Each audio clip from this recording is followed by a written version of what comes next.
बाबू कैसे हो आप सब। तो आप देख रहे हैं अपना favourite YouTube channel Amit sir English गुरु। तो आज हम लोग चलते हैं परीक्षा के लिए कुछ महत्वपूर्ण पर्यायवाची शब्द की ओर। तो होने वाला है बहुत ही इंपॉर्टेंट क्लास, देखने वाले हम लोग 55 इंपॉर्टेंट पर्यायवाची शब्द। तो उसके लिए सबसे पहले आप लोग निकाल लें अपना नोटबुक और पेन। तो चलते हैं हम लोग एक एक करके सभी पर्यायवाची वीवीआई पर्यायवाची की तरफ और समझने का प्रयास कीजिएगा, क्योंकि एग्जाम्स के पॉइंट के व्यू से ये बहुत इंपॉर्टेंट पर्यायवाची हैं।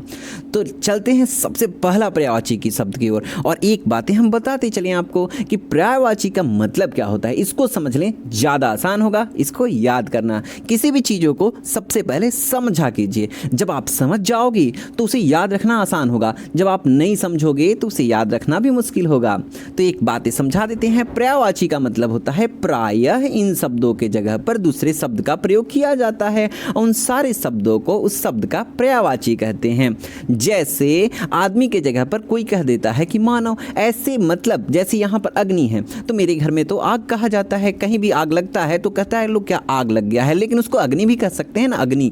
तो इसका मतलब क्या है, आग को अग्नि भी कह सकते हैं। तो इसका मतलब प्रायः अग्नि के जगह पर आग का प्रयोग होता है और आग के जगह पर अग्नि का प्रयोग होता है। तो इन शब्दों को हम लोग कहते हैं, इनके पूरे के पूरे जो मेल है, मतलब पूरे के जितने इनको कहा जाता है उस सब को हम लोग कहेंगे पर्यायवाची। तो चलते हैं एक एक करके पर्यायवाची। तो प्लीज आप लोगों से रिक्वेस्ट है कि इन्हें लिख लेना, बहुत इंपॉर्टेंट होने वाला है आप लोग के एग्जाम के दृष्टिकोण से। तो चलते हैं फर्स्ट पर्यायवाची की ओर और देखते हैं क्या होने वाला है। प्रथम पर्यायवाची, तो प्रथम पर्यायवाची जो है वो है अग्नि का। तो अग्नि को क्या कहा जाता है, तो अग्नि को हम लोग कह सकते हैं आग, अनल, पावक। तो ये तीनों चीज़ कह सकते हैं। तो ये जनरली आप लोग जानते होंगे कि अग्नि को हम लोग आग भी कह सकते हैं, अनल भी कह सकते हैं और पावक भी कह सकते हैं, दहन भी कहा जाता है। तो इसका मतलब क्या है, अग्नि के तीन पर्यायवाची हो गए, आग, अनल, पावक। ठीक है, तो अग्नि के पर्यायवाची तो आपको समझ में आ गया होगा और आप लिख भी लिए होंगे। तो चलते हैं अगले पर्यायवाची की ओर, अपमान। तो जनरली अपमान का मतलब क्या होता है, अपमान तो आप लोग समझते हैं ना, अपमान कैसे नहीं समझते होंगे, अपमान तो ही आजकल आप बच्चे तो ज़्यादा आजकल अपमान ही समझते हैं। तो अपमान का पर्यायवाची क्या होता है, तो अपमान का पर्यायवाची होता है अनादर। अनादर का मतलब भी अपमान होता है।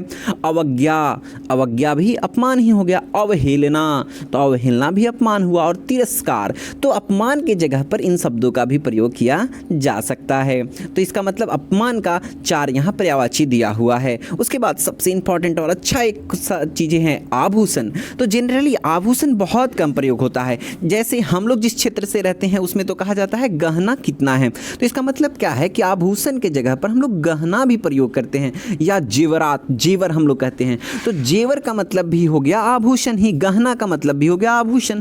तो गहना, जब किसी का भी शादी ऐसे समारोह होता है तो उसमें देखा जाता है गहना, तो गहना कितना है, तो गहना का मतलब आभूषण ही होता है। और एक चीज़ें और जानते होंगे, सराफ या अलंकार इसको कहा जाता है। अलंकार का मतलब क्या होता है, अलंकार का मतलब भी आभूषण से ही होता है। तो आभूषण को हम लोग गहना भी कहते हैं, जेवर भी कहते हैं और अलंकार कहते हैं। तो इसका मतलब हो गया कि आभूषण का जो पर्यायवाची शब्द हो गए वो हो गए गहना, जेवर, अलंकार।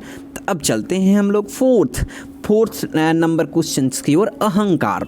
तो अहंकार का क्या होता है, तो अहंकार तो समझते ही होंगे, ऐसे बच्चे को अहंकार नहीं करना चाहिए, मतलब घमंड नहीं करना चाहिए, मतलब अभिमान भी आपको नहीं होना चाहिए और दंभ तो बिल्कुल नहीं होना चाहिए। तो यही ना है पर्यायवाची अहंकार का। कितना अच्छा बातें हैं कि जैसे ही आपसे कहा जाए अहंकार, तो अहंकार का मतलब क्या होता है, लोग नहीं कहता है कि बाबू तुमको अहंकार नहीं करना चाहिए, पढ़ाई का घमंड नहीं करना चाहिए, अभिमान नहीं करना चाहिए, दंभ नहीं करना चाहिए, बस हो गए ना पर्यायवाची। तो अहंकार का क्या हो गया, अहंकार का हो गया दंभ, अभिमान, घमंड। तो ये हो गए अहंकार के, जो बिल्कुल होने वाले हैं आसान और आपको समझ में भी आ गया होगा। तो चलते हैं अगला अमृत की ओर। तो अमृत तो ऐसा आप समझते होंगे, अमृत का मतलब क्या होता है, अमृत का मतलब कि बहुत, मतलब अमृत का मतलब पीने से अमर होने वाला वो अमृत है। ठीक है, तो इसका मतलब क्या है, अमृत का मतलब होता है सुधा। तो अमृत का मतलब दूसरा होता है पीयूष और उसके बाद होता है अम्लीय। तो अम्लीय, तो इसका मतलब क्या हो गया, अमृत के भी 3 पर्यायवाची हो गए, जिसे आप याद कर लिए होंगे और लिख भी लिए होंगे, नोट डाउन कर लिए होंगे। तो अगला चलते हैं हम लोग किसके ओर, तो असुर की ओर। असुर की ओर नहीं चलते हैं, असुर का पर्यायवाची देखते हैं। नहीं तो असुर की ओर जाएंगे तो कैसे, वो छोड़ेगा हमको, वो तो दानव है, राक्षस है, निशाचर है, रजनीश है, दैत्य है, खा जाएगा ना। तो बस यही हो गया ना पर्यायवाची शब्द। तो पर्यायवाची का मतलब असुर का पर्यायवाची क्या हो गया? तो असुर का पर्यायवाची हुआ दैत्य। दैत्य का मतलब तो आप समझते होंगे ना, दैत्य। लोग कहता पूरे दैत्य हो गए हो तुम, दानव हो गए हो, राक्षस हो गए हो, निशाचर हो, रजनीचर हो। तो इसका मतलब इतने सारे असुर को आप दैत्य भी कह सकते हैं, दानव भी कह। जनरली लोग तो राक्षस ही कहता है ना, हम लोग के यहाँ तो राक्षस ही कहा जाता है कि हाँ राक्षस को ऐसे हो गया, राक्षस है पूरा, तुम राक्षस रहेगा। दानव है क्या? जब ज़्यादा आदमी खाता है ना तो उसको कहता है दानव, दैत्य की तरह खा लेता है। तो इसका मतलब असुर का जो पर्यायवाची हुआ तो दैत्य भी हो गया, दानव भी हो गया, राक्षस हो गया, निशाचर हो गया, रजनीचर हो गया। तो इसका मतलब क्या है कि आप असुर को इन 4-5 नामों से और भी जानते हैं जिन्हें हम लोग पर्यायवाची कहते हैं। तो अगला हम लोग देख रहे हैं अतिथि। ऐसे तो अतिथि तो बिल्कुल आप लोग समझते होंगे। अतिथि, अतिथि का मतलब जो होता है ना, जो हम लोग के घर में आता है। तो घर में कौन आता है? अच्छा मेहमान लोग आता है। अच्छा तो मेहमान भी हो गया, अभ्यागत हो गया, अभ्यागत और आगंतुक। तो इसका मतलब क्या है? अतिथि को आप मेहमान, अभ्यागत और आगंतुक भी कह सकते हैं। तो ये आपके हो गए किसके? अतिथि के पर्यायवाची शब्द। तो जो बिल्कुल आसान से हैं अतिथि के पर्यायवाची। अब इसके बाद हम लोग देखेंगे पर्यायवाची, इसके बाद तो अनुपम। तो अनुपम का मतलब होगा, तो अनुपम को जब हम लोग देखेंगे कि अनुपम का क्या क्या पर्यायवाची शब्द होना है, तो अतुल्य, अनोखा, अद्भुत, अनन्य। तो इसका मतलब ज़्यादातर हम लोग चीज़ें जो है ना, कभी कभी तो अद्भुत कहते हैं, अद्भुत है, अतुल्य है। एक बात ही और याद रखिएगा, इसमें से भी कोई हो सकता है जिसका पर्यायवाची अनुपम हो सकता है। आप बिल्कुल ऐसे याद कर लेना कि अनुपम के इतने नेम हैं। आपसे ये भी कहा जा सकता है कि अद्भुत का पर्यायवाची क्या होता है, तो ये भी याद कर लीजिएगा। ये नहीं कि अनुपम का भी एक बार पर्यायवाची याद किया, तुल्य का याद किया, अनोखा का याद किया, अलग अलग याद किया, नहीं, बिल्कुल एक अनुपम का इतने नेम हैं। अब इसमें से कोई पूछा जा सकता है, आपको सबका नाम बता देना होगा। तो जैसे अनुपम, अनुपम का मतलब जिसकी उपमा ना हो सके उसका अनुपम कहते हैं, ठीक है। तो अनुपम का होता है अतुल्य, वाव, अतुल्य, अनोखा। लोग नहीं कहता है अद्भुत दृश्य है यार, अद्भुत का मतलब भी हो गया अनुपम, उसकी तुलना किसी से नहीं की जा सकती है। अतुल्य, अतुल्य का मतलब अ का मतलब ना, तुल्य का मतलब तुलना, ये तो सीधी सी बात है। अनुपम का मतलब हो गया अतुल्य, जिसकी तुलना किसी से ना की जा सके, तो वही बात है अनुपम। तो इसका मतलब अनुपम का हो गया अतुल्य, पर्यायवाची हो गया अतुल्य, अनोखा, अद्भुत, अनन्य। तो इस ये तो आप समझ गए होंगे बिल्कुल कि अनुपम का क्या क्या हो गया, अतुल्य, अनोखा, अद्भुत, अनन्य। तो चलते हैं हम लोग धन की ओर। तो धन को कौन नहीं जानता यार, आजकल तो सब धन के लिए ही होता है ना, धन के लिए होता है, दौलत के लिए होता होगा, ठीक है, मतलब वही पैसों के लिए होता है। तो बात वही ना हो गए। धन का मतलब क्या हो गया? धन का अगर पर्यायवाची शब्द समझें तो मुद्रा, दौलत, वित्त, पैसा और अर्थ हो गया। तो ये सारे धन के पर्यायवाची शब्द हो गए, जो धन के जगह पर कभी कभी मुद्रा कहा जाता है, दौलत कहा जाता है। लोग नहीं कहता है कि धन का घमंड है, कोई कहता है क्या है दौलत का घमंड हो गया है, कोई कहता है पैसों का घमंड हो गया है, वही बातें हैं। तो जनरली हम लोग धन की जगह पर इन सारी चीज़ों का मतलब, कोई कह दिया धन का घमंड है तो आदमी गुस्सा गया, तो क्या दौलत का घमंड कहते तो नहीं गुस्सा आएगा? गुस्सा जाएगा। तो इसका मतलब क्या है कि धन के जगह पर हम मुद्रा भी कह सकते हैं, दौलत भी कह सकते हैं, वित्त कह सकते हैं, पैसा कह सकते हैं और अर्थ कह सकते हैं। तो चलो यार, तो ये कंप्लीट हो गया आपको धन के पर्यायवाची। अब देखते हैं अंधकार। तो अंधकार का क्या होता है? लोग नहीं कहते अंधकार, तो आप लोग जनरली समझते हैं बस शिक्षा क्या है, आपके जीवन के अंधकार को दूर करने की एक साधन है। तो शिक्षा से आपके जीवन की अंधेरा मतलब अधियारा जो है, तामीर जो है, तमस जो है, उसको दूर कर दिया जा सकता है शिक्षा से। तो बस यही अंधेरा, आपकी ज़िंदगी में जो अंधेरा छाया हुआ है, जो आप सोच नहीं पा रहे हो कि हम क्या कर सकते हैं, जब शिक्षा पालोगे तो आप में सोचने की शक्ति आ जाएगी, क्षमता आ जाएगी। तो इसका मतलब क्या हो गया कि अंधकार को हम लोग कहते हैं तिमिर, अंधेरा, तमस और अधियारा। तो ये तीनों चीज़ें हम कह सकते हैं जो बिल्कुल आसान हैं। तो अंधकार की जगह पर हम लोग 4 चीज़ों का प्रयोग कर सकते हैं। जनरली इसके बाद भी बहुत सारी चीज़ें होते हैं, लेकिन जनरली हम लोग इतने चीज़ों का प्रयोग, प्रायः इन चीज़ों का प्रयोग करते हैं, प्रायः इनके जगह पर इसका वाच्य करते हैं, बोलते हैं, ठीक है। वाच्य करना मत बोलना। अब देखते हैं घोड़ा। तो घोड़ा का क्या होता है? तो घोड़ा तो बेहतरीन नहीं, आप समझो कि आप 10th में भी इसको पढ़े होंगे घोड़ा को। तो घोड़ा का क्या होता है, अश्व, बाजी, तुरंग, घोटक, बहुत सारे चीज़ें होते हैं, लेकिन यहाँ 3 चीज़ें दिया हुआ है, अश्व, बाजी, घोटक। तो घोड़ा का तो बिल्कुल समझ गए ना आसानी से आप लोग घोड़ा का। ऐसे तो कुछ लोग कह देता है हम लोग को कि हाँ, मतलब नहीं कह देता है गार्जियन, कहता पूरा घोड़ा हो गया है, मतलब घोटक नहीं कहता, अश्व नहीं कहता, बाजी नहीं कहता, यहाँ घोड़ा ही जनरली उपयोग किया जाता है। ठीक है, तो इसका मतलब क्या हो गया कि आप समझ गए होंगे घोड़ा का क्या होता है, घोटक, अश्व, बाजी। अब हम लोग देखते हैं आम। क्या यार, आम का, आम तो अभी अभी बीता, अभी अभी उसका सीजन खत्म हुआ अभी अभी। तो इसका मतलब आम को क्या कहते हैं, तो आम को तो बड़ी आसान सा नाम है यार, रस रहता है ना, रसाल है वो। ठीक है, आम्र है और अमृत फल है। अमृत फल तो है ही, बहुत अच्छा लगता है ना खाने में, इसलिए अमृत फल का नाम भी लिया जाता है उसको। रसाल भी कह सकते हैं और आम्र भी कह सकते हैं। तो बिल्कुल कंप्लीट हो गया ना आम का। तो आम को लिख भी लीजिए ना, आम को नहीं लिख लेना यार, नोटबुक में पेन से लिख लेना आम। ठीक है, तो वही बातें हैं। अब देखते हैं हम लोग आँख। तो आँख तो समझते होंगे आप लोग, आँख हुआ है। अच्छा, आँख क्या है, तो आँख तो नहीं होगा तो देखते कैसे हैं, जिस चीज़ से आप देख रहे हैं ना वही आँख है। ठीक है, तो इसका मतलब आँख के बारे में जानते हैं। तो आँख जो है ना, नयन कहते हैं, अच्छा लोचन कहते हैं, नेत्र कहते हैं। जैसे नहीं कहा जाता है किसी का अगर प्रॉब्लम हो जाए आँख में, कोई अगर दिव्यांग हो जाता है तो उसको कहते हैं नेत्रहीन। आँख से जब दिव्यांग मतलब आँख उसका खराब हो जाए, आँख खत्म हो जाए तो उसको कहते हैं नेत्रहीन। तो नेत्र का भी प्रयोग कर सकते हैं। तो आँख की जगह पर हम लोग प्रायः इनका वाच्य करते हैं, मतलब बोलते हैं कि क्या क्या बोलते हैं। तो आँख की जगह पर हम लोग नयन भी कहते हैं, लोचन भी कहते हैं, चक्षु कहते हैं, नेत्र कहते हैं और दृष्टि भी कहते हैं। तो बिल्कुल हो गया ना आसान, तो लिख लिए आँख का।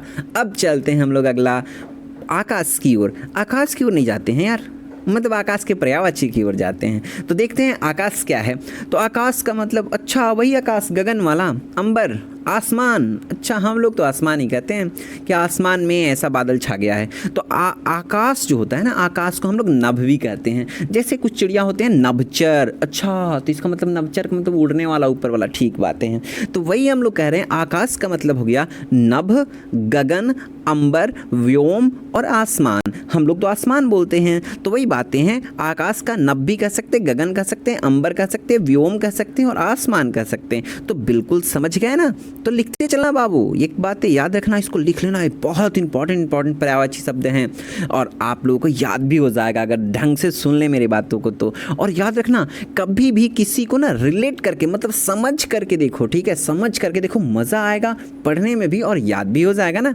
तो चलते हैं हम लोग अगला 15 नंबर की ओर, आनंद। तो पढ़ने में तो पूरा आनंद आ गया हम लोगों को, मतलब उल्लास की बात है, आमोद की बात है, सुख की बात है। तो यही बात है, हर्ष है कि आज हम लोग पढ़ रहे हैं। तो हर्ष है का मतलब क्या है कि आनंद, सुख, आमोद, उल्लास, प्रमोद। तो इसका मतलब क्या है, आनंद का हर्ष, सुख, आमोद, उल्लास, प्रमोद। तो एक नेम नहीं ले लेना आप, ऐसे ही आप समझते होंगे ना, आनंद की जगह पर हम लोग हर्ष का भी प्रयोग कर लेते हैं। प्रायः हर्ष बोल देते हैं हम लोग कि बहुत हर्ष की बात है, नहीं कहता है लोग आनंद की बात। तो ठीक है, आनंद की बात हो तो आनंद तो नाम हो जाता है कभी कभी, तो ठीक है हर्ष की बात तो लोग नहीं लिखता है, बहुत हर्ष से सूचित कर रहे हैं, अच्छा आनंद से सूचित कर रहे हैं। ठीक है, ऐसे याद रखना, मृत्यु के लिए तो कोई हर्ष से नहीं सूचित करता है, शादी उदी के लिए हर्ष से सूचित करता है, ये तो जनरली आप लोग जानते होंगे। चलो कोई बात नहीं, तो देखते हैं आनंद का मतलब क्या होता है। हर्ष हो सकता है, सुख हो सकता है, आमोद हो सकता है, उल्लास हो सकता है और प्रमोद हो सकता है। तो चलते हैं हम लोग 16 नंबर के पर्यायवाची की ओर। तो देखते हैं क्या होता है 16 नंबर का पर्यायवाची। तो बिल्कुल आसान सा होने वाला है 16 नंबर का पर्यायवाची। तो क्या है, आश्रम। समझते हो आश्रम, आश्रम का मतलब तो जानते ही होंगे आप लोग। तो आश्रम को क्या कहते हैं, कुटी। अच्छा कुटी, तो लोग नहीं कहता है कि हाँ वो कुटिया में रहते हैं, अच्छा मतलब आश्रम है कुटिया। विहार भी कह सकते हैं, मठ भी कह सकते हैं, अखाड़ा कह सकते हैं और संघ कह सकते हैं। अखाड़े का मतलब, अगर ये मत सोचना कि अखाड़े का मतलब जो युद्ध क्षेत्र, मल्ल क्षेत्र होता है उसको अखाड़ा कहते हैं, नहीं, अखाड़े का मतलब आश्रम भी होता है। तो अखाड़ा या संघ, तो इसका मतलब क्या है कि हम लोग जो देख रहे हैं वो ये है कुटी या विहार कह सकते हैं। विहार यहाँ होता है, याद रखना, विहार, विहार और बिहार, बिहार हम लोग का राज्य है, विहार है यहाँ। तो इसका मतलब क्या है, आश्रम, कुटी, विहार, मठ, अखाड़ा और संघ कह सकते। तो बिल्कुल आसान हो गया ना आश्रम का, तो याद कर लेना, इसको लिख भी लेना। चलो अगला देखते हैं हम लोग। तो क्या है आंसू। जनरली आंसू तो आप लोग जानते हैं। अच्छा, आँख को क्या कहते हैं? नेत्र। और उसमें से पानी निकल जाता है, पानी को क्या कहते हैं? जल कहते हैं। अच्छा, जल पानी का पर्यायवाची है, तो जल, तो नेत्र से जल निकल जाता है, ओ नेत्र जल हो गया। अच्छा, उसको तो नयन भी बोलते हैं, तो नयन जल भी हो सकता है। तो वही ना बातें हैं, नेत्र कहते हैं आँख को तो नेत्र जल, नयन कहते हैं आँख को तो नयन जल। मतलब जल तो है ही, तो हम लोग नेत्र जल भी कह सकते हैं और नयन जल भी कह सकते हैं, अश्रु भी कह सकते हैं। अश्रु का मतलब आंसू होता है। और जनरली आप लोग जानते होंगे आंसू, बचपन में तो पिटा पिटा कर आंसू निकला है ना बहुत सारा। माँ के मतलब माँ तो निकाल देती थी आंसू ना। तो वही बातें हैं, हमें ज़्यादा डीपली नहीं कहेंगे ना, तो बगल में माँ होंगी, सुनेंगी तो कहेंगी कि हाँ क्या सर बता रहे हैं, अच्छी बातें हैं। लेकिन माँ का वो चीज़ें हैं ना, आपको सुधार रही है, जैसे टीचर्स का भी सुधार देता है ना, तो वही चीज़ें हैं, ज़रूरी हैं वो। अब नहीं हो रहा है तो ये दिक्कत है। आप लोग भी अब पूरा मतलब थक गए होंगे, सोच रहे होंगे कि कब खुले, तो ये देखा जाएगा। हम लोग इस पर ज़्यादा डीप हम लोग नहीं चलते हैं ना, चलते हैं आत्मा की ओर। अरे आत्मा की ओर मतलब साधु तो बनने वाले हैं क्या? नहीं नहीं, साधु नहीं बनने वाले, मतलब बस बता रहे हैं कि आत्मा का मतलब क्या हो सकते हैं। तो आत्मा का मतलब क्या होता है समझना। आत्मा का प्रायः आत्मा की जगह पर वाच्य बोला क्या जाता है? आत्मा की जगह पर तो जीव बोला जाता है, चैतन्य बोला जाता है, अंतःकरण बोला जाता है। तो लोग नहीं कहते अंतःकरण शुद्धि हुआ, अंतःकरण शुद्धि का मतलब आत्मा शुद्धि हो गया, आत्मशुद्धि हो गया। तो आत्मशुद्धि का मतलब हो गया वही बातें, तो साधु बनने वाली बातें हो जाएगी, ज़्यादा समझाएंगे तो। आत्मा का मतलब होता है जीव, चैतन्य, अंतःकरण, अंतःकरण साफ हो गया, तो वही चीज़ें हैं। आत्मा का मतलब हो गया जीव, चैतन्य, अंतःकरण। तो बिल्कुल इसको याद करते चलना और आगे देख लेते हैं हम लोग। याद रखना, जब भी हम आपसे बोल रहे हैं कि बाबू इसके जगह पर जब हम जो शब्द बोला कर रहे हैं कि हाँ ऐसे इसको याद कर सकते हैं, प्रायः ये चीज़ें हम लोग बोलते हैं, तो जो एग्जाम्पल के तौर पर आप याद रखेगा ना, तो आप इसको ज़्यादा आसानी से याद कर सकते हैं। ऐसे ही आप पढ़ने लगे आत्मा का जीव चैतन्य अंतःकरण, जीव चैतन्य अंतःकरण, तो भुला जाओगे। इसको रटना नहीं यार, समझो समझो कि इसको बोलते कहाँ हैं और कैसे कैसे बोलते हैं, मज़ा आएगा। बहुत मज़ेदार चीज़ है यार। तो इच्छा, कौन सा इच्छा है? अब कामना, चाहत, लालसा, मनोरथ, आकांक्षा, अभिलाषा। अच्छा, इसका मतलब क्या है? अच्छा, इसमें ज़्यादा लगता है कि नेम ही है, ठीक है। तो इच्छा का मतलब क्या होता है? इच्छा का मतलब होता है अभिलाषा, कामना, चाह, लालसा, मनोरथ और आकांक्षा। तो बहुत आसान सा चीज़ें हैं। लोग नहीं कहता है कि हाँ मनोरथ मेरे सिद्ध हो गए, मतलब मेरी इच्छा पूरी हो गई। अभिलाषा मेरे सिद्ध हो गए, कामना मेरी कामना थी, अच्छा मतलब इच्छा थी आपको। अच्छा, मेरी चाह थी कि ऐसा हो जाता, मतलब चाह थी, तो इसका मतलब इच्छा ही हो गया ना। तो प्रायः इच्छा की जगहों पर हम लोग कहीं देते हैं कि मेरी कामना है कि आप ये करो।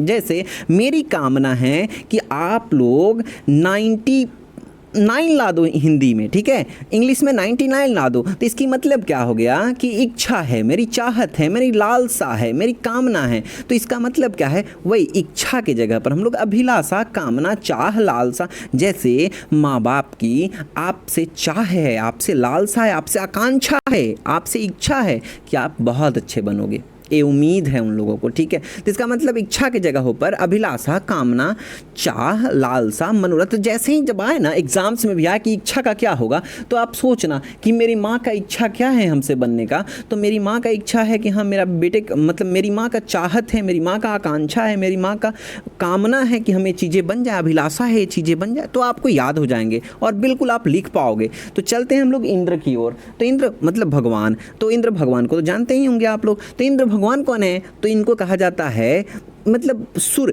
भगवान को तो सुर कहते हैं, और ये सुर के भगवान राजा हैं, तो इनको सुरेंद्र कहा जाता है। सुरेंद्र, देवेंद्र, सुरपति। तो यही सुरपति, ध्यान से देखो, सुर का राजा, देवताओं का राजा, तो यही देवराज। तो समझ रहे होंगे ना, इनके नेम जो इंद्र हैं ना, तो इंद्र देवताओं के राजा हुए। तो देवताओं के राजा हुए तो सुरेश इनको कहा जा सकता है, सुरेंद्र कहा जा सकता है, देवेंद्र कहा जा सकता है, सुरपति कहा जा सकता है, पुरंदर कहा जाता है और देवराज कहा जाता है। तो इतना तो आप आराम से कह सकते हो, सुरेंद्र, सुरेश, देवेंद्र, सुरपति। मतलब इस सुर के भगवान लोगों के मतलब राजा हैं, संचालित करने वाले हैं। तो इसका मतलब क्या है? इनको कहते हैं इंद्र को सुरेश, सुरेंद्र, देवेंद्र, सुरपति, पुरंदर और उसके बाद क्या कहते हैं? देवराज। तो बिल्कुल अब हम लोग चलते हैं उचित। तो उचित का तो आप समझते ही होंगे कि उचित अगर कहा जाए तो अनुचित भी उधर हो जाते हैं, तो अनुचित इसके विपरीत विलोम हो गए। जबकि उचित क्या कहा जाता है, तो उचित का सुनना ध्यान से कि तर्क संगत बातें हैं, मतलब उचित बात है। कोई कहता है ना कि हाँ ये बात उचित है कि आपको ऐसा करना चाहिए, चाहे कहा जाता है कि हाँ ये उचित बात है, आप ऐसा कर सकते हैं, तो उचित का मतलब क्या है, ये तर्क संगत बात है। तो उसके बाद क्या, मुनासिब, तो ये बिल्कुल सच में ये ज़्यादातर उपयोग किया जाता है। लोग कहता है ये मेरे लिए मुनासिब नहीं है। मुनासिब का मतलब मेरे लिए उचित नहीं है यार। उचित का मतलब हो गया मुनासिब। बहुत अच्छा बात है कि मुनासिब कहा जाता है। वाजिब, लोग नहीं कहता है आप वाजिब बात नहीं करते हैं, आप तर्कसंगत बात नहीं करते, मतलब उचित।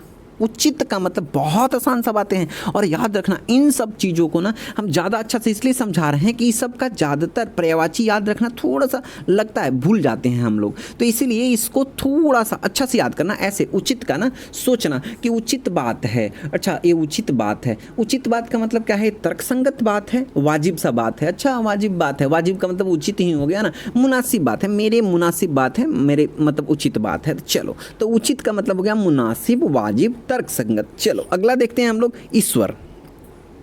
तो ईश्वर का क्या होने वाला है यार, तो ईश्वर का होने वाला है, ईश्वर का हम लोग कह सकते हैं परमात्मा। अच्छा ईश्वर तो हम लोग समझते हैं परमात्मा, प्रभु, जगदीश, भगवान, विधाता। तो ईश्वर के जगह पर हम लोग कहते हैं, बस ईश्वर के जगह पर हम क्या, बहुत सारे हम लोग प्रार्थना करते हैं, तो प्रार्थना में कहते हैं हे परमात्मा हमें ये चीज़ें दे देना, मतलब ईश्वर कहते हैं। अब ईश्वर कहते तो इस परमात्मा दुखी हो जाएगा, नहीं सब तो एक ही नेम है ना। प्राय इनके जगहों पर, ईश्वर के जगह पर हम लोग परमात्मा कहते हैं, हे प्रभु, हे जगदीश, तो ठीक है। तो उसके बाद क्या कहते हैं, जगदीश, और उसके बाद क्या कहते हैं, भगवान, विधाता। तो लोग नहीं कहता है, गाँव में तो बहुत जनरली इसका प्रयोग बहुत सारा चीज़ें में किया जाता है। जैसे कहा जाता है हे ईश्वर क्या हो रहा है, जैसे आजकल लोग कहता है क्या कि विधाता ये क्या कर दिए, कोरोना कहाँ से आ गया, ठीक है। जब भगवान के लिए कहते हैं हे भगवान ये कोरोना कब खत्म होगा, क्लास से स्टार्ट हो जाएगा, तो इसका मतलब क्या है, भगवान, जगदीश, प्रभु, हे प्रभु क्या हो रहा है। तो इसका मतलब क्या है, ईश्वर का ही ये सब नेम है, पर्यायवाची है। प्रायः ईश्वर को इन शब्दों में भी बोला जाता है। अगला हम लोग देखते हैं बगीचा। तो बगीचा क्या है, तो बगीचा का मतलब बहुत आसान सा है। बगीचा कहाँ होता है, तो जो फूल लगता है ना, अच्छा उपवन वाला बगीचा, हाँ वही उपवन वाला बगीचा। बाग जिसमें फूल लगता है, ठीक है, फूल लगता है वाला, वाटिका वाला, गुलशन, गुलशन का मतलब फूल की तरह, फूल का वाटिका। तो इसका मतलब क्या है, बगीचा का आप कह सकते हैं उपवन, उपवन कह सकते हैं। बगीचा का मतलब हो गया उपवन, और उसके बाद बाग कह सकते हैं, वाटिका कह सकते हैं, और गुलशन कह सकते हैं। तो इसका मतलब बाग क्या होगा, तो बगीचा का क्या होगा, तो बागीचा। बहुत सारे गाने में गुलशन का प्रयोग किया जाता है, गुलशन में बहार खिल गए, तो वही बातें हमको गाना याद नहीं रहता है यार, लेकिन बस इतना तो बातें याद रखो कि जब बागीचा का मतलब होता है ना, बगीचा का मतलब उपवन, बाग, वाटिका और गुलशन। तो चलते हैं हम लोग 23 की ओर, जो होने वाला बहुत आसान। ऐसे कोई भारी था क्या, सब आसान है, बस समझने का प्रयास करो। नहीं समझोगे तो क्या कहा जाएगा, आपको देहाती ही कहा जाएगा, गंवार कहा जाएगा, निरंकुश कहा जाएगा, और उसके बाद तो असभ्य, जंगली तो लोग कहता ही है बाद में, जब आप पढ़कर कुछ नहीं कर पाते हो तब। तो ऐसे इसको, इस जितने भी बोले हैं आपको, इसको कहते हैं गंवार का पर्यायवाची। तो गंवार का पर्यायवाची क्या हो गया, जंगली, देहाती, निरंकुश, वशिष्ठ, और उसके बाद क्या कह सकते, असभ्य कह सकते हैं। तो जेनरली जो हम लोग उपयोग करते हैं, 3 हम ऐसे बताने का प्रयास करते हैं जो आपको याद हो जाए। तो गंवार के जगह पर हम लोग किसका प्रयोग करते हैं, तो गंवार के जगह पर कह सकते हैं जंगली। जंगली है पूरा, मतलब गंवार है। देहाती लोग नहीं कहता है आप पूरा बाल बढ़ा कर पूरा ऐसे रहते हो, गंदा उंदा रहते हो, तो लोग नहीं कहता है पूरा जंगली है। अच्छा उसी को कहता है पूरा गंवारे है रह गया क्या तुम। उसका देहाती भी कहता है पूरा देहाती रह गया। और उसका असभ्य तो लोग कह ही देता है, तो असभ्य वो कहते हैं जो सभ्य समाज के लोग होते हैं। तो सभ्य वाले लोग कहते हैं कि अच्छा ये सभ्य है, का मतलब क्या है कि उनके लायक नहीं है, मतलब असभ्य है, सभ्य नहीं है, उसको गंवार कह सकते हैं। उसके बाद क्या है, तो समृद्धि। तो समृद्धि का क्या होगा पर्यायवाची, तो उत्कर्ष, प्रगति। समृद्धि का मतलब होता है ना प्रगति, प्रगति ही जनरली हम लोग यूज करते हैं। प्रगति, उन्नति करते हैं कि हाँ हम लोग उन्नति कर रहे हैं, चाहे पढ़ाई में हम लोग उन्नति कर रहे हैं, मतलब धन में भी होता है। तो इसका मतलब क्या हो गया कि जनरली समृद्धि की जगह पर उत्कर्ष, प्रगति और उन्नति का उपयोग कर लिया जा सकता है, किया ही जाता है। ठीक है, अब अगला हम लोग देख रहे हैं, याद रखना बाबू प्लीज एक बात याद रखना, आप लोग लिखते चलना, ये आप लोगों से रिक्वेस्ट है कि लिखते चलना, नहीं तो बाद में भूल जाओगे और बहुत इंपॉर्टेंट चीज़ है ये सब। अगर घर पर बैठे हो ना, लॉकडाउन में बैठे हो, तो प्लीज़ आप लोग कितना देर इसको, अगर आप फिजिकली मतलब उसको लिख लेते हो ना, तो बिल्कुल आपको याद हो जाएगा। लिख लोगे ना तो उसको पढ़ना भी आसान होगा। बार बार सुनना अच्छा नहीं है। ऐसे तो आपको सुनकर अच्छा लगता होगा, लेकिन सुनना अच्छा नहीं है। आप अपने से भी एक बार लिख कर पढ़ लो यार, खुद से सोचा करो, तब याद हो जाएगा। तो इसका अगला तो चलते हैं 25 की ओर। तो 25 में क्या है? उजाला। तो उजाला का क्या होता है? प्रकाश। अच्छा, प्रकाश समझ रहे हैं ना, प्रकाश। अच्छा, रोशनी, रोशनी भी समझते हैं हम लोग। जैसे ही आजकल बिजली अगर चली जाए तो कहा जाता है क्या? अच्छा, रोशनी ही नहीं है, पढ़ें कैसे? प्रकाश ही नहीं है, पढ़े कैसे? तो प्रकाश तो समझते होंगे ना। अब वैसे हम फिजिक्स की बातें नहीं कहेंगे, प्रकाश किसे कहेंगे?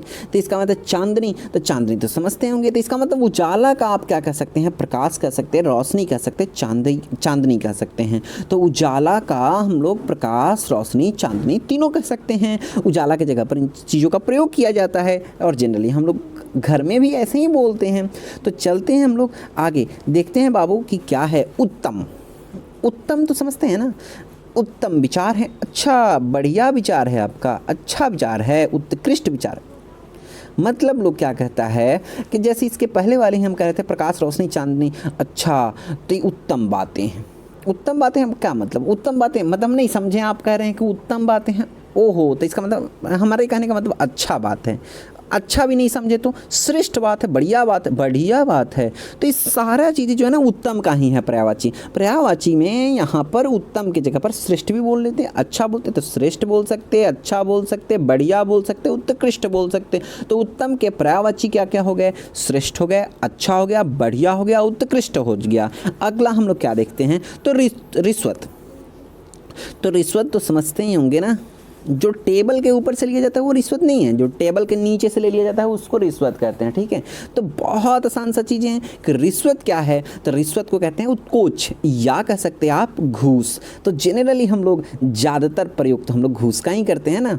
अच्छा, घूस का प्रयोग नहीं करते, लेते नहीं हैं हम लोग तो समझाते घूस नहीं देना चाहिए, नहीं लेना चाहिए। लेकिन इसका मतलब क्या हो रहा है कि रिश्वत को हम लोग घूस कहते हैं, जो टेबल के नीचे से लिया जाता है। अब इसका मतलब टेबल के नीचे से ही हमेशा नहीं लिया जाता है, उसका तरीका अलग अलग भी हो सकता है। उत्कोच भी कह सकते हैं। तो इसका मतलब जनरली हम लोग क्या प्रयोग कर लिए? रिश्वत, उत्कोच और घूस।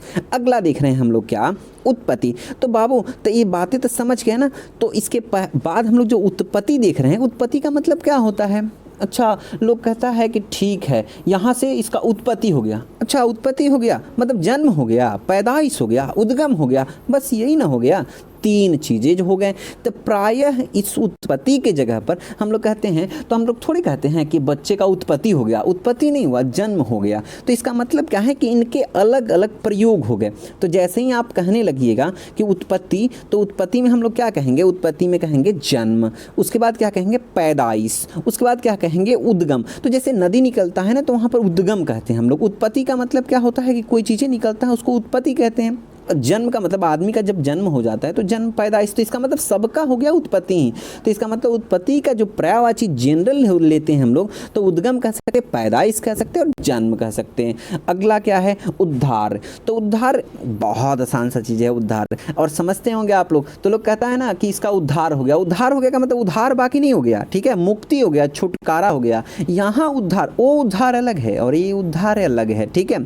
तो लोग कहता है कि अच्छा भगवान इनका उद्धार कर दिए। उद्धार का मतलब मुक्ति मिल गया, छुटकारा मिल गया, उसके बाद निस्तार हो गया। लोग नहीं कहता है कि अब निस्तार करा दो, वही भगवान निस्तार करा दो। तो निस्तार का मतलब ना छुटकारा, इस शरीर से छुटकारा दिला दो, हे भगवान इस शरीर से छुटकारा दिला दो, मुक्ति दिला दो। तो इसका मतलब क्या हो गया? उद्धार ही हुआ ना, कि हे भगवान मेरी उद्धार कर दो। तो उद्धार का मतलब हो गया, उद्धार का मतलब मुक्ति, छुटकारा और निस्तार। उद्धार का मतलब वो बाकी उद्धार नहीं, ठीक है। उद्धार का मतलब मुक्ति, छुटकारा, निस्तार। तो बिल्कुल याद हो गया होगा मुक्ति, छुटकारा और निस्तार। अगला हम लोग देखते हैं उपाय।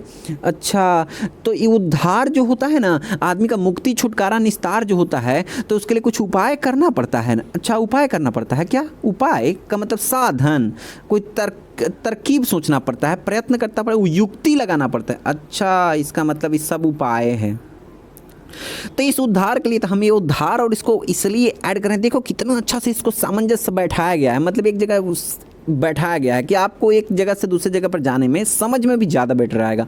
तो उद्धार के बाद हम लोग उपाय देख रहे हैं। तो उपाय का मतलब होता है युक्ति, अच्छा, ये युक्ति लगाकर आपका उद्धार हो सकता है, ये साधन लगाकर आपका उद्धार हो सकता है, मुक्ति हो सकता है, निस्तार हो सकता है, छुटकारा हो सकता है। तो इसका मतलब उपाय को क्या कहते हैं? तो उपाय का पर्यायवाची जो होता है युक्ति, साधन, तरकीब और प्रयत्न। तो इसका मतलब उद्धार का, उपाय का इतने सारे हो गए। तो अगला हम लोग क्या देखने जा रहे हैं बाबू? बहुत इंपॉर्टेंट चलने जा रहा है, फिर से 31 की तरफ हम लोग चलते हैं। तो 31 की तरफ चलते हैं, तो इसको तो आप लोग जनरली जानते होंगे 31 वाले को, कौन सा चीज़ है? तो ध्यान देना ना, ओष्ठ, ओष्ठ कहते हैं ओठ को, ओठ तो जानते ही होंगे ना।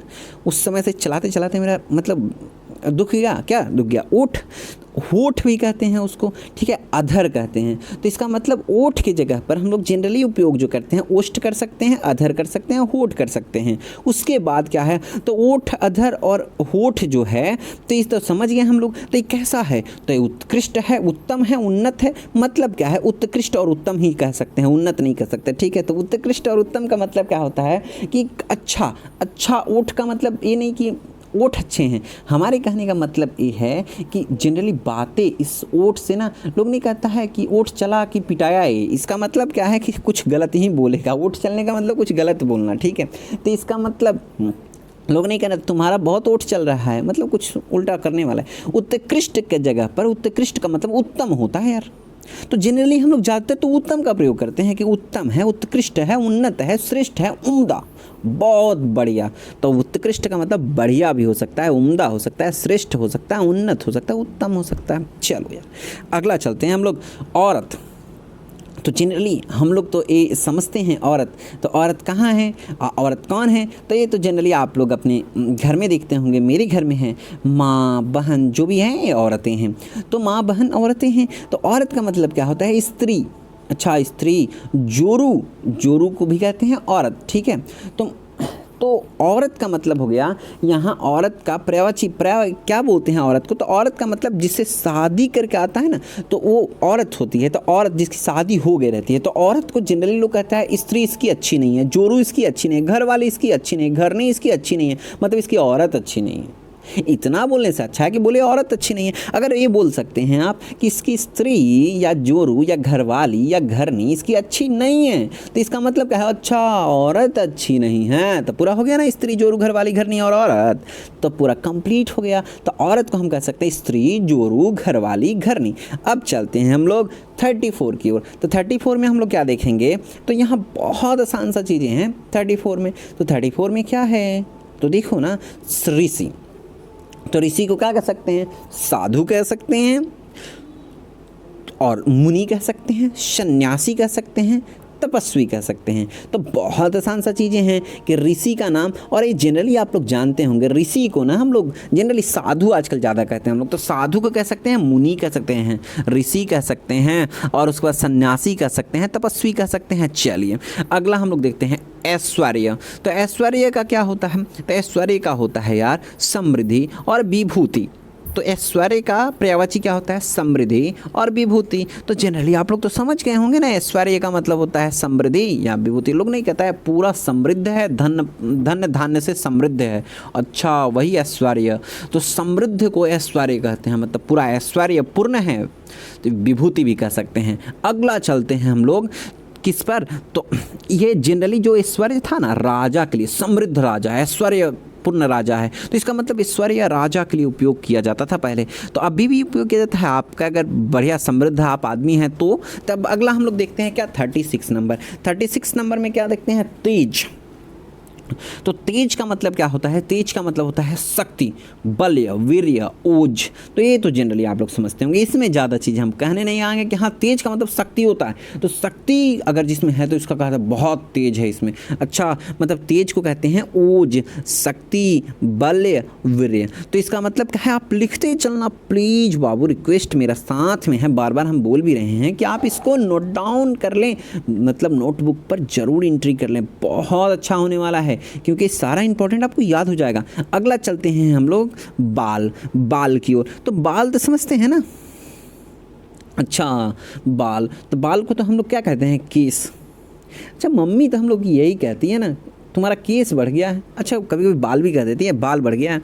तो बाल भी कहते हैं, केस भी कहते हैं, कंच भी कहते हैं, कुत्तल भी कहते हैं और रोम कहते हैं, अलंक कहते हैं। तो इसका मतलब क्या है, अलग कहते हैं। तो ये बाल की जगह पर इन सब चीज़ों का प्रयोग कंच, केस, कुंतल, रोम और अलक, तो ये सब चीज़ों का प्रयोग कर सकते हैं। अगला हम लोग देख रहे हैं क्या, कमल।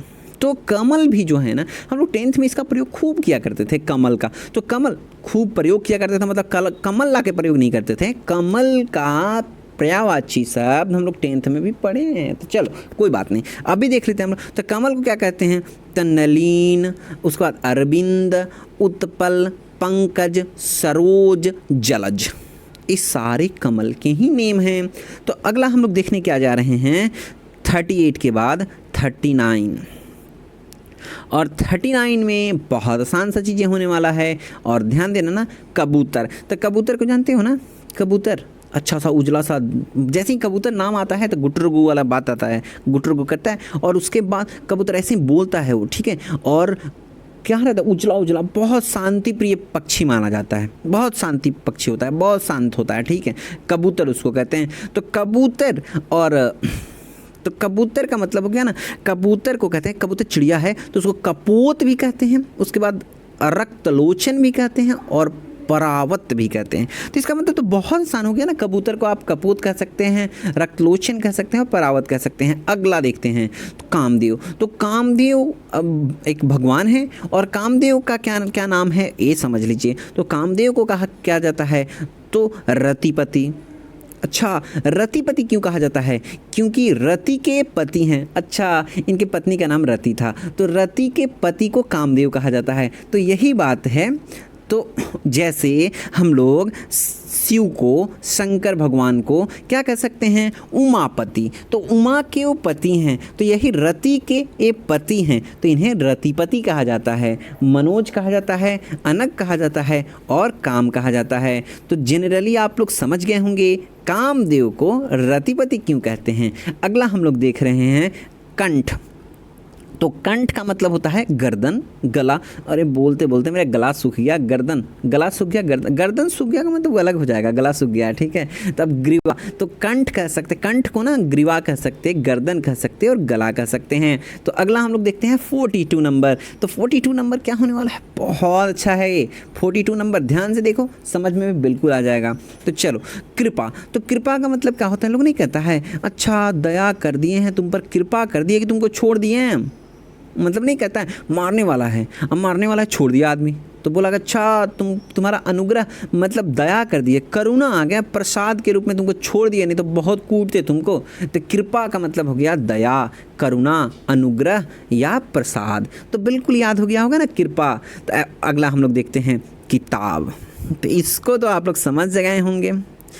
पोथी तो समझते हैं ना, पोथी तो आप लोग ले जाकर, किताब जो ले जाकर रखे होंगे तो अब खोजना पड़ेगा, लॉकडाउन खत्म होगा उसके बाद किताब खोजना पड़ेगा। तो इसका मतलब क्या क्या है कि किताब के जगह पर पोथी। तो ऐसे माँ और पिताजी आपके जनरली कहते हैं, किताब नहीं कहते हैं, वो लोग कहते हैं पोथी, तो पढ़ते पढ़ते ही पागल हो गया है। अच्छा है, ऐसे जनरली आप लोग को याद भी होगा, पोथी पढ़ी पढ़ी जगमुआ पंडित भयो न कोय, तो 2.5 आखर प्रेम का पढ़े सो पंडित होए। तो इसका मतलब क्या है, पोथी। यहाँ जो वर्ड है पोथी, पोथी का मतलब किताब ही होता है यार, ग्रंथ भी। मोटा सा जो पोथी है ना आपका, अच्छा पोथी आप भी सर कह रहे हैं पोथी, अरे जो मोटा सा आपके पास किताब होगा उसको मम्मी पापा क्या कहता है, पूरा ग्रंथ लेके बैठा हुआ है, उस समय से पढ़ नहीं रहा है। तो इसका मतलब क्या हो गया कि किताब को हम लोग पोथी कह सकते हैं, ग्रंथ कह सकते हैं, पुस्तक तो जनरली कहते हैं हम लोग, ठीक है, पुस्तक तो जनरली आप लोग समझ गए होंगे। अगला देखते हैं हम लोग किनारा। तो किनारा क्या होता है यार, किनारा क्या होता है, तो किनारा बहुत अच्छा चीज़ें हैं, किनारा बहुत अच्छा चीज़ें हैं। किनारा कुछ होता है क्या, तो किनारा होता है ना, किनारा लग जाना, अच्छा कगार पर आ जाना, तट पर आ जाना, कुल, और या तीर। तो इसका मतलब क्या होता है, तीर दो चीज़ें होंगे यहाँ। तीर एक होता है जो चलता है, तीर धनुष और तीर, वो तीर नहीं, तीर का मतलब यहाँ किनारा अलग चीज़ हो गया, वो तीर अलग चीज़ हो गया, ठीक है। तो तीर का मतलब होता है किनारा, किनारा लग जाना जिंदगी में। अब जैसे हम बूढ़े, अगर जो बूढ़ा हो जाता है क्या कहता है, अब जिंदगी का किनारा लग गया यार। तो किनारा का मतलब तट पर, कगार पर आप आ गए, अंतिम पोजीशन पर आ गए हो। जैसे 12th के एग्जाम के समय जब आप जाते हैं तो क्या कहते हैं, अच्छा अब 12th कगार पर आ गया, मतलब तट पर आ गया, किनारा लग गया। तो किनारा लगा, पास हो जाते तो किनारा लग गया, चलो निकल गए आप। तो भाई किनारा इंटरेस्टिंग चीज़ है ना, क्योंकि किनारा लगना बड़ा अच्छा ज़रूरी चीज़ें हैं, ठीक है। नहीं किनारा लगेगा तो फिर आप डूबे रह जाओगे। और ज़िंदगी की भंवर से निकलना है, ज़िंदगी की सागर से निकलना है तो किनारा तो खोजना पड़ेगा यार। अरे किनारा का मतलब क्या होता है? तो एम होता है, समझ रहे हो? एम का मतलब हो गया ना कि लोग कहता है एक एम ही समझिए, ज़िंदगी का एक किनारा है, मतलब हमारा डिसाइडेड है कि हम यहाँ जाएंगे तो एक किनारा लग जाना, एक दिन ना एक दिन पहुँच गए तो चलो किनारा लग गया। किनारा लगना कभी कभी मजबूरी वाला भी किनारा लग जाना होता है। चलो कोई बातें नहीं। अगला हम लोग देखते हैं कपड़ा। तो कपड़ा का क्या होता है? तो कपड़ा को हम लोग कहते हैं चीर वस्त्र। तो ये वस्त्र ज़्यादा प्रयोग करते हैं हम लोग, परिधान और पट भी कहते हैं। तो इसका मतलब क्या है? चीर वस्त्र, कपड़ा, परिधान, पट कह सकते हैं। तो चलो अगला देखते हैं हम लोग किरण। तो किरण, और यहाँ पर जैसे ही आप लोग देख उजाला भी देखे हैं, सेम उसी तरह से किरण है। लेकिन किरण एक चीज़ है ना, किरण अगर आप फिजिक्स में चलें तो किरण का मतलब क्या है कि जो प्रकाश के पथ को प्रदर्शित करता है उसे किरण कहते हैं। तो इतना हम लोग फिजिक्स थोड़े देखने वाले हैं, हम लोग यहाँ हिंदी देखने वाले हैं। तो देख, तो किरण का मतलब क्या होता है? ज्योति। किरण का मतलब क्या होता है? ज्योति, प्रभा, रश्मि और उसके बाद दीप्ति। तो ये किरण का मतलब है और बिल्कुल आप लोगों को याद हो गया होगा। तो चलो अगला देख लेते हैं हम लोग किरण के बाद। तो किरण के बाद देखते हैं, मतलब किरण के बाद अगला वर्ड देखते हैं हम लोग। तो देखो ना किरण के बाद क्या होने वाला है। तो किरण के बाद होने वाला है आप लोगों का, चलो, किसान। तो किसान का मतलब क्या होता है? किसान तो समझते होंगे, अगर किसान नहीं होता, किसान का मेहनत नहीं होता तो ये लॉकडाउन में हम लोग भूखे मर जाते। तो इसको कहते हैं पहले भी अन्नदाता ही हम लोग के लिए कुछ करता था। खेती करने वाले खेतियाँ नहीं करते, भूमिपुत्र ही कुछ करते थे, कृषक ही कुछ करते थे, जिससे हम लोग खाना खा पाते हैं, चाहे इतनी उपजा हो पाती है। चाहे भारत की समृद्धि के पीछे एक किसानों का बहुत बड़ा योगदान है यार। 80% हमारी मतलब डिपेंडेंट जो हैं हम लोग, वो कृषि पर ही डिपेंडेंट हैं। तो इसका मतलब क्या है? किसान जो है ना, कृषक, भूमिपुत्र, हलधर, खेतीहर, अन्नदाता। जनरली हम लोग खेतीहर, अन्नदाता और भूमिपुत्र, कृषक कहते हैं। किसान तो लिखने की बातें हैं, लेकिन अन्नदाता ज़्यादातर आजकल उपयोग होता है, क्योंकि आजकल सही में अन्नदाता ही हैं जो हम लोग को जिंदा रखा है। चलो यार अगला देखते हैं हम लोग कृष्ण। तो कृष्ण समझते हैं ना, तो कृष्ण, तो चलो कृष्ण का क्या होगा? तो जैसे ही भगवान का आता है तो सबसे पहले तो उनके प्रियतमा या उनके प्रेयसी या उनके प्रिय पत्नी के नाम से उनको संबोधित किया जाता है। तो बड़ा सुंदर नाम है। इनको कहा जाता है कृष्ण को क्या? राधापति। राधापति तो समझते हैं, राधा के पति कृष्ण। अच्छा, तो इसका मतलब हो गया राधापति। तो राधापति, तो कृष्ण का नाम राधापति भी है, घनश्याम है, वासुदेव, माधव, मोहन, केशव, गोविंद, गिरधारी, रणछोड़, बहुत सारे इनके नेम। तो मतलब इनका नाम तो अनंत है, इनका नाम अनंत है। बस हम कुछ नाम, मतलब हम सबसे ज़्यादा इन्हीं का नाम लिख पाए हैं। आप लोग देख रहे होंगे ये अनंत नामों वाले हैं, इनके तो हज़ारों नाम हैं, अनंत स्वभाव रूप हैं इनके, ठीक है। तो इसका मतलब क्या है? कृष्ण है, इनको राधापति, घनश्याम, वासुदेव, माधव, मोहन, केशव, गोविंद, गिरधारी, रणछोड़, बहुत सारे नामों से जाना जाता है। तो चलिए अगला हम लोग जानते हैं। तो पूरा का पूरा आप लोग देख लिए होंगे, कुछ और भी बहुत सारे अब हम बोल दिए हैं। इतने ज़्यादा नाम हैं कि बताना तो संभव है ही नहीं। अगला हम लोग देखते हैं कान। तो कान का मतलब क्या होता है? अच्छा, कान से हम लोग क्या करते हैं? श्रवण करते हैं। ओहो, श्रवण करते हैं, काने से श्रवण करते हैं। तो कान से श्रवण करते हैं तो स्रोत हुआ ना, कान स्रोत हो गया। ओहो, तो इसका मतलब हो गया श्रवण स्रोत। कान को कहते हैं श्रवण स्रोत। तो कान कह सकते हैं, कर्ण कह सकते हैं, श्रुति कह सकते हैं, श्रुति पटल कह सकते हैं, श्रवण स्रोत कह सकते हैं। पूरा का पूरा कान का हो गया। अगला चलो देखते हैं हम लोग कोयला। तो कोयला क्या होता है ना बउआ? कोयला का देखो, कोयल है, कोयला नहीं। मतलब बहुत देर से बोलते बोलते ना कोयल की जगह पर कोयला हो गया था, ठीक है। चलो कोई बात नहीं, कोयला नहीं तो कोयल भी तो कोयला ही की तरह होता है, ठीक है, काला। तो कोई दिक्कत नहीं। कोयल को हम लोग क्या कहते हैं? कोयल को कोकिला। लेकिन एक बात याद रखना, इसलिए कहा जाता है कि सूरत और स्वभाव इस दुनिया में कुछ नहीं करता। आपकी बुद्धिमत्ता और आपके स्वभाव नहीं, अंदर की सुंदरता व्यक्ति को महान बना देता है, आपको व्यक्तित्व दिलाता है। चेहरे की सुंदरता से व्यक्ति का व्यक्तित्व नहीं आता है। जैसे कोयल का हम कह दिए कि कोयले की तरह होता है, लेकिन एक बातें याद रखिएगा, सबसे अच्छा पक्षी में माना जाता है उसको बसंत दूत। देखिए तो कितना सुंदर नाम दिया गया है उसका, वन प्रिया। देखो कितना सुंदर नाम है, याद रखना। इसीलिए हम कहते हैं सूरत आपकी कैसी भी हो, लेकिन आपकी बुद्धिमत्ता अच्छी होगी तो आप पूजे जाओगे। देखो ना, वन प्रिया है, वन प्रिया, बसंत दूत, कोकिला, काकपाली, तो ये पूरा नाम कोयल का है। चलो अगला हम लोग देखते हैं क्रोध। तो क्रोध का मतलब किसी किसी को बात तो क्रोध आ गया होगा, इस पर रोष आ गया होगा, मतलब कोप, प्रतिघात, अमर्ष, तो ये सारी चीज़ें क्रोध को कहते हैं। तो क्रोध को जनरली हम लोग रोष भी कहते हैं, प्रतिघात भी कहते हैं, कोप कहते हैं और अमर्ष कहते हैं। तो आप याद कर लेना और उसको लिख लेना। अगला हम लोग देखते हैं क्या, कृति।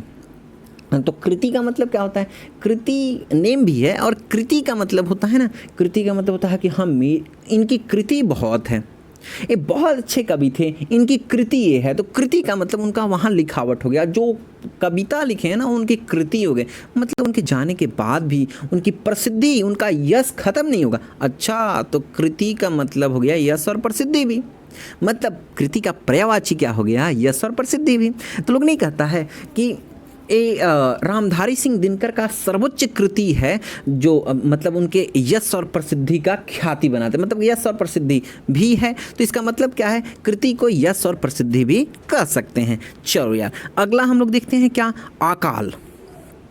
आकाल क्या होता है यार, तो आकाल का मतलब हो गया, लोग नहीं कहता है अकाल, भूखमरी सा आ गया है देश की स्थिति में, देश में आज भूखमरी आ रहा है, तो भूखमरी का मतलब अकाल हो गया। सूखा पड़ जाना, तो सूखा पड़ने का मतलब भी वो अकाल आना है। उसके बाद क्या होता है, तो दुर्भिक्ष, मतलब खत्म हो चुका है, अकाल पड़ गया है, तो ये सारा अकाल का ही वर्ड है। अगला देखते हैं हम लोग, अतिथि।